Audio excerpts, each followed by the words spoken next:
I'm a little disappointed, guys. My bank gave away one of my half-dollar boxes. She didn't think it was my box. Because I asked her, I go, does that guy always order half-dollar? She goes, no, he asked if we had any. And she goes, and I knew I had saw 2 boxes back there, and I knew one was yours. I go, no, 2 are mine from now on. So the bank knows about it. They told the tellers. Let's flip the camera on and see what these look like. So here are the boxes. Because I didn't get my half, they threw me in a box of pennies, but it's my favorite kind of boxes. It's the yellow box with no holes. Yellow box, no holes. Let's go ahead and just see what we got in here. Hopefully it's got something good.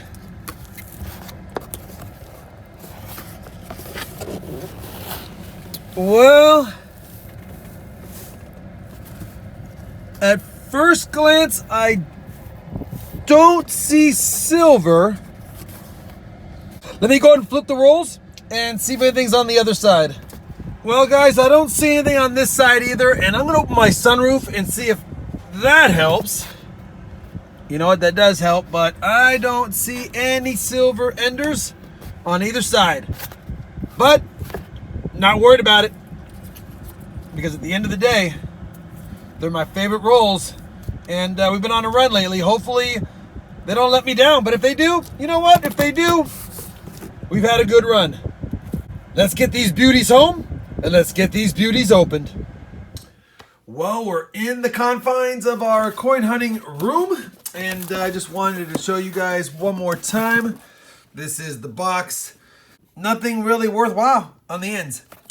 So, like I said early on, let's crack into them, and we'll loop you in and let you know what we find along the way. We're on our 3rd roll, and kind of a unique color. It looks like it's gold-plated.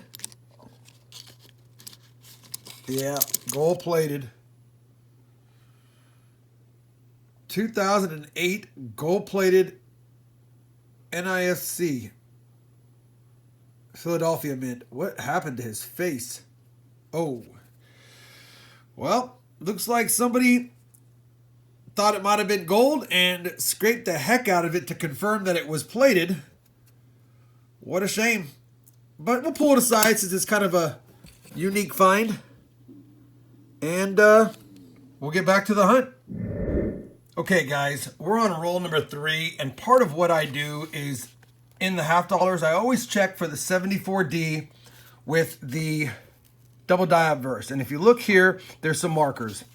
You can see that the R is heavily doubled on the top and lower line. You can see that around the U, it has doubling on the bottom left and the top. You can see the S has doubling all basically southwest, and the T, obviously you can see the doubling on the T. I've got a really good candidate here, and for a look, I'm going to use my macro lens. So let me put this on real quick, and I want to show you what I have right here. This is a 1974D, and as you can see, clearly, obviously it's not in great condition, but that R has the same doubling. The U, the S, and the T. And if you really look at that T, you can clearly see we have a 74D double die obverse variety coin. Like I said, it's not in the greatest condition, and I'm sorry for the shaking, but I'm trying to hold this as still as possible, zoomed in as many times as I can. We've got one. That's definitely the same as that. And what's cool about it is the 74, had it been in mint state, it'd be worth 40 bucks. Now, it's not mint state at all. The coin's in pretty bad shape at the end of the day. But it is a 74 double die obverse. Let's take a look at it under my microscope as well. Here it is under the microscope, and you can clearly see the R has doubling, the S has doubling, and that top right corner of this T has doubling as well. So the markers on it are the RUST or the RUS especially.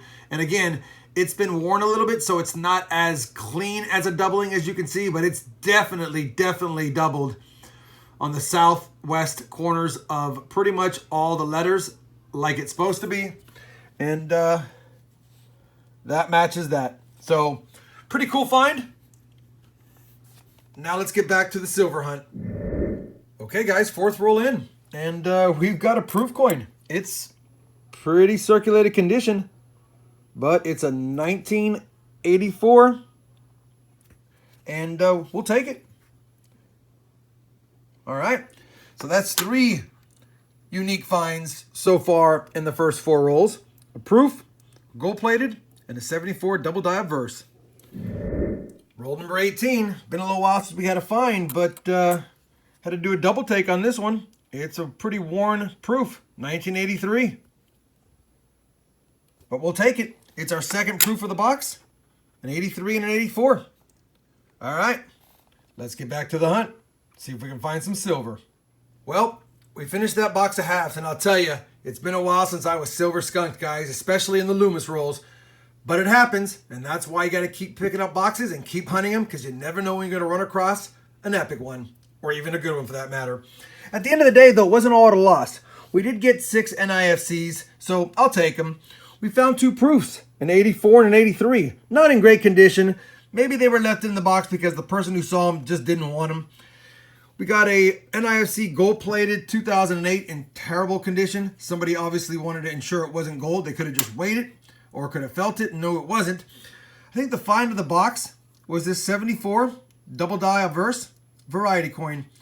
I wish it was in better condition. It's not. I'll insert a couple of pictures here so that you guys can take a closer look and let me know what you think. I'm pretty certain it's a double die obverse 74D, but you never know.